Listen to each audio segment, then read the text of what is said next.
ठीक है, मैं संजय राणा जी, मैं आपके पास आना चाहूंगी और देखिए आंकड़ों के हिसाब से भी मैं आपसे समझना चाहूंगी, क्योंकि अगर हम मिल्कीपुर की बात करते हैं तो मिल्कीपुर में इस वक्त जो कैंडिडेट है, 3 कैंडिडेट वो पासी बिरादरी से हैं और ये भी माना जाता है कि उनके वहां उतरने से बीजेपी को फायदा होगा। लेकिन उसी के साथ अगर हम समाजवादी पार्टी की बात करते हैं तो वहां 9 बार अवधेश प्रसाद जीते, स्टार प्रचारक में अखिलेश यादव खुद मोर्चा संभाले हुए हैं।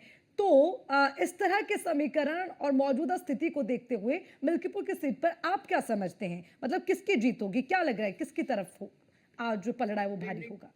Good evening to my fellow panelist. देखिए, ऐसा है कि जब मिल्कीपुर की चर्चा करते हो जातिगण समीकरण को समझना बहुत जरूरी है। बिल्कुल। आपने इसे बताया कि 55,000 पासी हैं, उसमें यादवों को आप भूल गए, तकरीबन 55,000 वो भी है और 30,000 तकरीबन मुस्लिम वोट है।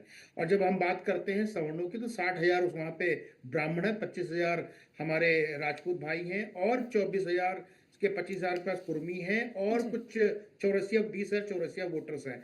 तो अगर देखिए, अगर गणित देखिए, दो चीज चुनाव में होती है, अंक गणित और एक होता है केमिस्ट्री। जब अंक गणित के हिसाब से देखेंगे तो नो डाउट कि ये जो पैटर्न है पासियों का, अगर पूरा वोट बैंक इंटैक्ट रहता है किसी एक समाज के साथ, यादव उनके साथ चला जाता है, मुस्लिम एनीवे हम सबको पता है किधर जाता है, तो कहीं जी। ना 1,30,000 जो वोटर है एक तरफा हो जाता है और दूसरे को जोड़ते हैं तो उसमें कहीं ना कहीं घटा हो जाता है। दूसरी जो महत्वपूर्ण बात हो जाती है यहाँ पे कि आप जब चुनाव लड़ रहे हैं तो चुनाव का ये भी देखना पड़ेगा कि चुनाव का इतिहास क्या रहा है।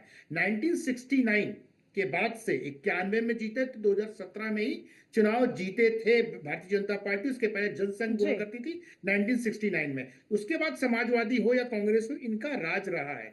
अगर कहीं ना कहीं जो समीकरण बैठाए जा रहे हैं मिल्कीपुर में, अगर समीकरण सही हो जाता है, पासवान वोट में विघटन हो जाता है, पासवान वोट में सेंध लग जाती है और यादव 10 से 15% अगर छिटक जाता है तो नो, और जो भारतीय जनता पार्टी का परंपरागत वोट है, जो ट्रेडिशनल वोट बैंक है, वो इंटैक्ट रहता है, तो समीकरण बदल सकते हैं। देखिए समीकरण ये संजय राणा अंक जी, गणित है। जी संजय राणा जी, देखिए यहाँ पर अवधेश प्रसाद जी जो 13 बार के चुनाव में 9 बार जीते, देखिए ये अपने आप में बड़ी बात है, लेकिन इस बार के समीकरण के हिसाब से अगर मैं गलत नहीं हूं आप समझाइएगा, क्योंकि वहां पर अगर हम पासी बिरादरी की बात करें तो वहां पर पूरा वोट उनको नहीं मिल रहा है इस चुनाव में, वो कहीं ना बिखरता हुआ समीकरण नजर आ रहा है, तो इस बार चुनौती होगी कि नहीं?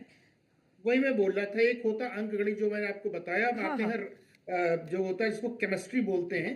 केमिस्ट्री को जानना बहुत जरूरी। देखिए, नो डाउट अवधेश प्रसाद साहब पिछले 9 बार से जीत रहे हैं और उनको पूरा पासी वोट नहीं मिला है। और जो पुराने प्रत्याशी से 2022 में जिस बाबा, मैं उनका नाम भूल गया, कोई बाबा थे, उनके प्रति लोगों का रोष बहुत ज्यादा था। नंबर 2। नंबर 3, जब बात करते हैं कि अभी देखिए बार बार ये एक तरह से पोस्टर बॉय हो गए थे समाजवादी पार्टी का। पोस्टर बॉय को खूब बनाया गया, चाहे वो पार्लियामेंट हो, चाहे उत्तर प्रदेश हो, चाहे कहीं भी मीडिया में हो, कि अवधेश नरेश अवधेश नरेश।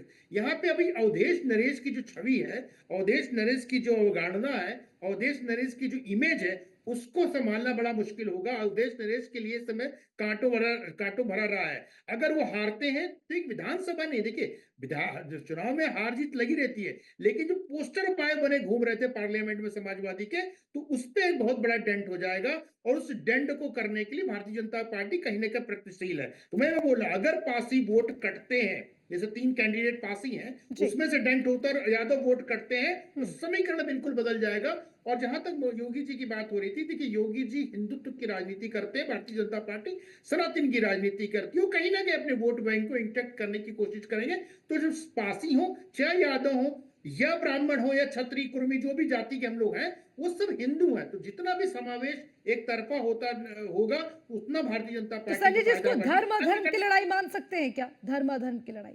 ठीक। इसको धर्म अधर्म की लड़ाई भी मान सकते हैं क्या, क्योंकि जैसे हिंदुत्व का। देखिए समाजवादी, देखिए कहने में मुझे कोई कुरेज नहीं है और किसी को बुरा भी।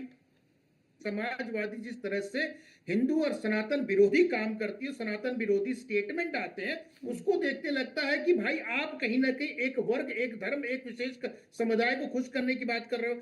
आप विपक्षी पार्टी और आपका हक बनता है कि आप प्रश्न चिन्ह उठाओ, और उठाना भी चाहिए विपक्षी पार्टी को, लेकिन सिर्फ हिंदुओं के ऊपर नहीं, हिंदू आस्थाओं के ऊपर नहीं। अगर आपको प्रयागराज नहीं जाना है, मत जाइए, लेकिन प्रयागराज पे प्रश्न चिन्ह मत उठाइए। जिस तरह से आयोजन हो रहा है, जिस तरह से आयोजन का अभी तक जितने भी दिन बीते हैं और जिस तरह से हुआ है, तो अद्वितीय है, अद्वितीय चीज को मानना चाहिए। देखिए ऐसा है अखिलेश यादव जी उत्तर प्रदेश के, योगी जी भी उत्तर प्रदेश के, विचारधारा अलग हो सकते हैं, दो अलग अलग पार्टियों के नेतृत्व करने वाले नेता हैं, लेकिन ये बोल देना कि उस धर्म विशेष को टारगेट करना तो कहीं ना कहीं अधर्मी वाला दिखाता है, और इसमें बुराई नहीं है। वो हमेशा एक वर्ग के साथ खड़े होते नजर आ रहे ठीक हैं है। और होते रहे हैं। वही अगर बीजेपी अगर अपने आप को इंटैक्ट कर लेती है तो उनके लिए राह आसान है, अदरवाइज अंक गणित में तो राह थोड़ी सी मुश्किल नजर आती है।